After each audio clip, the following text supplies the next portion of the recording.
What's going on, everyone? Welcome back to TBM Sports. Let's get into the Monday Night Football matchup, the last one of Wild Card Weekend. All right, we're going to close this one out talking about the Minnesota Vikings and the Los Angeles Rams. Now, this game, full disclosure, is going to be relocated. We have kind of a huge crisis going on within the state of California, so prayers to all of those involved and affected.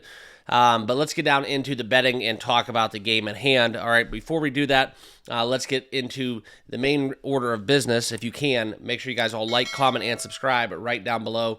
The picks are completely free. That's all I ask for you in return. 80% of the people who watch this video are not subscribed to me on this channel. That's something that I'm looking to change. Hopefully, you guys consider subscribing.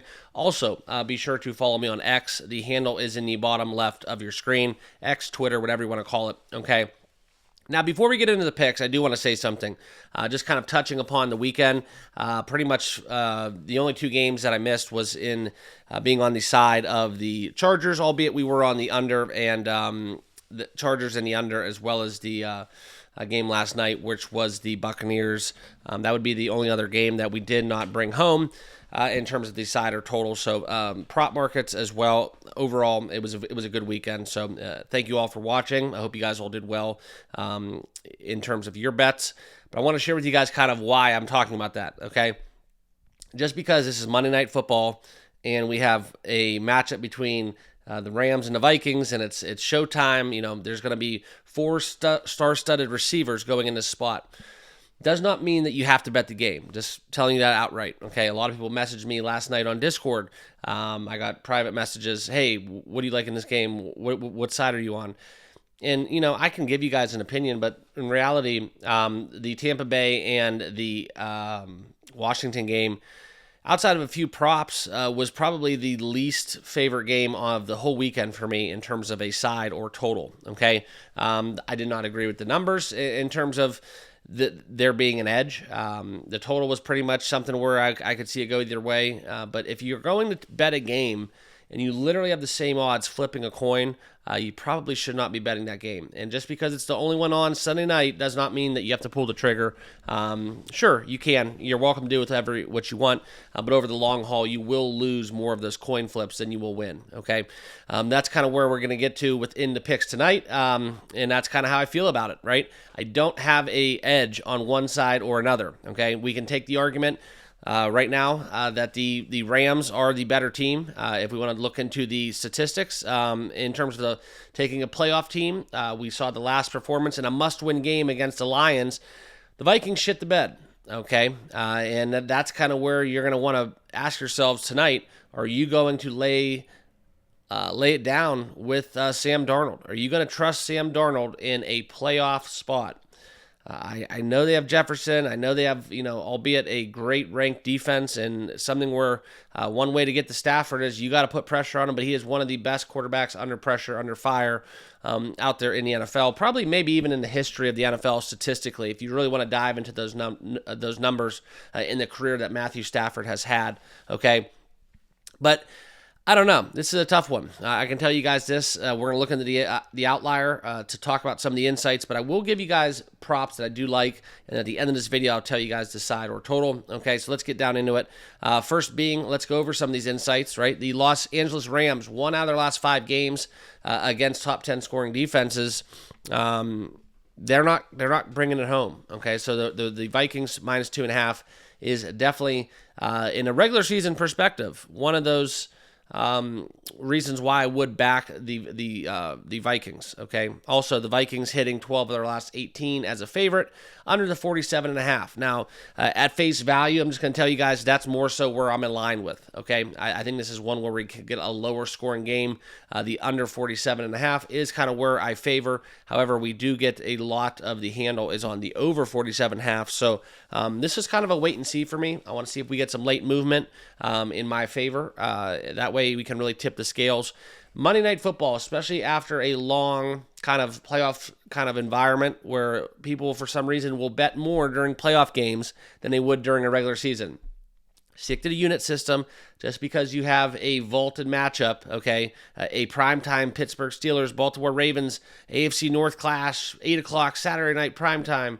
does not mean that you have to bet any more or less on that game, okay? That's a recipe for destruction if you fall into that trap. The bigger the game does not necessarily mean the bigger the bet, okay? And that's kind of another little bit of a learning curve as we navigate through this kind of, it's a little bit more so of a shove season, I call it, within the college football playoff and the NFL season, where everything's coming to an end. So a lot of people do get antsy and do they kind of act accordingly, I should say. Okay, the Rams are also 5 out of their last 17 games as an underdog. Okay, and that's kind of where we're at, guys. This is not a true home game for really any team. I think this is being played in Arizona. So the Rams unfortunately lose that home field advantage if there even was one, but the Vikings will travel well. They will be represented. The purple people eaters out there in Minnesota, they will be armed to the gills, okay? But as we see it, guys, I talked about it. The over is kind of taking more of the handle, 82%. That's really the only clear indication I'm getting outside of the spread. A little bit more love on the Vikings. That's also something that I would lean to as well. If you do want to talk about the better team, right? The better team. If Sam Darnold puts in a B-plus game, the Vikings win this game, okay? Now let's turn the attention to the prop markets, where we're going to get into some of the bets that I do like. These are some of the ones that I have singled out in terms of the props that I'll be on. Kyren Williams, I think this is a little bit too low. They're begging us to take the anytime touchdown. I don't know how the hell it is this chalky, but this is going to get eaten up very quickly as the public wakes up. Kyren Williams over a half touchdown, so get into the end zone once, all right? You can find that minus 135 on DK and readily available pretty much everywhere. You can see some of the books, such as Caesars, have adjusted minus 170. That's kind of where I see this one ending up at a little closer to kickoff. Scoring a touchdown in 60% of his last 10 games, 5 of his last 6. Gotta love me some Kyren Williams to get into the end zone, okay? Also, in the Kyren Williams department, I do like the receptions quite a bit. Over 1.5 receiving receptions for Kyren Williams. This is an angle where you can find it minus 137, minus 156 now on FanDuel. That did move recently, but I don't see this as one. This one actually shot up a little bit, quite a bit actually in the last 15 minutes. So I do like Kyren Williams over receptions, 1.5. You can find he did this in 4 of his last 5, 5, 2-3 respectively. Got goosed against Philly, but this is kind of where you look into the running back position. The Vikings do not shy away from kind of, if you want to look at this number, right, receptions allowed 31st in the NFL, but to the running back position in terms of receptions and yards, it does kind of level out. So I do think this is an avenue where we could get a lot of checkdowns. If it is the case, Kyren Williams over 1.5 is a very good option, one of my favorite bets of the day. And also, if we do want to dabble into the receiving yards, that right now is set at 9.5 at minus 113. Last game in October against the Vikings, Kyren had a whopping 19 yards. So cashing pretty much with ease in 2024. This is a 50% proposition. And for all you fantasy owners out there, you know that 10 yards is a blip into what Kyren Williams can give you into the screen game. So Kyren Williams over receiving yards minus 113 over 9.5 will be a bet as well. Hopefully he does not Derrick Henry me, where the Steelers don't even give him a target out of the backfield.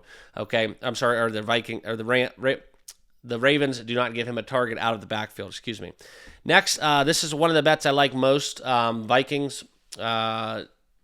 In terms of what the Rams do. The Rams give up a crap ton of receiving yards to the tight end position. Now we can find ourselves with TJ Hockenson over 43.5. We could have grabbed a 39.5 if you bet this right when it came out. So not a lot of closing line value actually in the opposite direction. But I do like the TJ Hockenson over receiving yards. I think it's going to be a little more of a comfort thing for Darnold. Check down city. Give me some TJ Hockenson over 39.5. Another bet that I fancy quite a bit. I think that 9-yard performance against Detroit was kind of an outlier. And if you've looked into the charts and these bar graphs, he does always follow an under with an over, most likely. So a little bit of a reversion always has a bounce back spot. Also, if we look into the numbers at face value, we do see that the receiving yards allowed 64.8. The Rams give up 2 tight ends in terms of the yards, 29th in the NFL in that ranking as well. So very plus matchup for TJ Hockenson. So I'm all about me some TJ Hockenson over 43.5 in this contest. Okay. Next, I do want to talk a little bit about the other receiver that I'll be targeting. But first, let's stay in Minnesota, talk some Sam Darnold. I think his rushing yards going under 11.5. I think that's a pretty fair bet, okay? It's something where the under has cashed 60% of the times. We get 11.5 now on the board. If you want to get a better kind of number here, you can take an alternate line at 12.5, where we can find that right now on Bet365 and MGM. So we're going to be taking the under 12.5. Give me that extra yard just for a cushion. Some games he goes negative. Some games he goes right at 0, doesn't have a scamper. But we saw this kind of in a head-to-head performance where he did have 19 and 6 respectively. This is a coin flip, but we're going to trust the numbers. I'm just going to go with my gut here and take Sam Darnold under 12.5 rushing yards.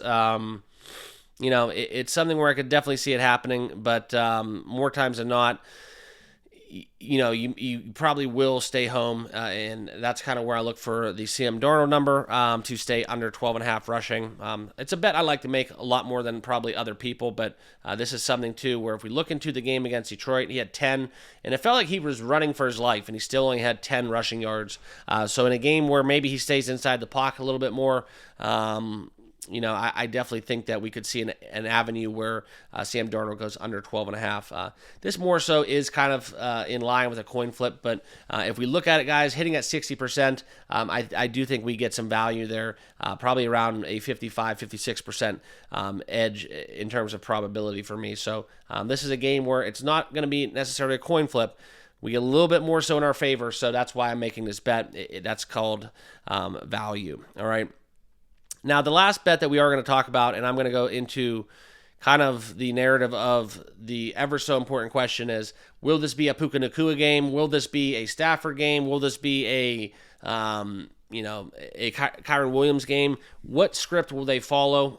We're going to go into the kind of the ballpark here of just simply staying away from the big ones. And I'm talking about Jordan Addison. I'm talking about Justin Jefferson. There's no reason to play it. I'm not going to take Aaron Jones. I do not like betting Aaron Jones props, period. I think that he is a walking, talking time bomb in terms of an injury. And I'm just great person. I'm fully an Aaron Jones fan, but he's one of my players I never bet because I've been burnt so many times in the first and second quarter taking Aaron Jones props over, especially as a fantasy owner as well. So no play for me in terms of that. I'm also going to stay away from Justin Jefferson. I don't like his trends and game stats, and so unless he gets peppered and they become, hey, we're going all in, and we're either going to lose or we're going to die on the sword, I'm not going to get behind Justin Jefferson as well. But I will get behind some Cooper Kupp. I think in terms of Kupp and Nacua, we know what Nacua is going to get, but that number's already priced. It's kind of, fully loaded, not much value, right? You're going to need Nacua to go absolutely crazy if you do want him to deliver, which can happen. But probably Nacua and Justin Jefferson, I think on a weekend basis, maybe Jamar Chase, probably the most inflated lines out there, St. Brown as well. But if we look at Cooper Kupp, I mean, this is pretty much spot on to where I see a plus money matchup for Cooper Kupp. Head-to-head, he had 51 yards last time out against Minnesota. But if we look in 2024, he's eclipsed us receiving yards over 49.5 at 58% of the opportunities in the last 12 games. Out of his last 5, I know this is trending in the opposite direction, but I think this is where we get playoff Kupp. For me, guys, I'm taking over 49.5, almost even money. All right, I want Cooper Kupp to get 50 yards. That's going to most likely happen. If you do want to lay some juice, take the 39.5 at if we find it out there, and it's something where you have to go on Prize Picks, so that's kind of a weird kind of proposition as well. But the number that's going to be readily available for everybody out there is going to be 48.5. at minus 110 price. Okay, I like me some Cooper Kupp going over. Also, we could talk about Nakua a little bit, but more so the targets for Cooper Kupp. They've been down the last 5 games, 6-3, 3-3. I think this is a breakout game for Kupp. That's kind of where I'm backing him in this spot, because before essentially the 1st of December, he was getting receptions averaging, probably about that 8 to 9 receptions per game. The median right now is at 5. He said this number been brought down a little bit, but you can't tell me right now. He had 5 receptions against Minnesota back on the 24th, and then that has been trending in the opposite direction, probably around the coinciding of his injury. But I think this is a Cooper Kupp game, okay? I think Stafford goes right back to the well, something he's been accustomed to in the playoffs. I think 4.5 for Cooper Kupp is just a little bit too low. I think it needs to be 5.5. So we are going to take. I'm not going all in, but in terms of my mindset, between if we're going to flip a coin for Nakua or Kupp, I'm going Cooper Kupp over 4.5, over receiving yards, and that's how I'm attacking the Rams wide receiver position.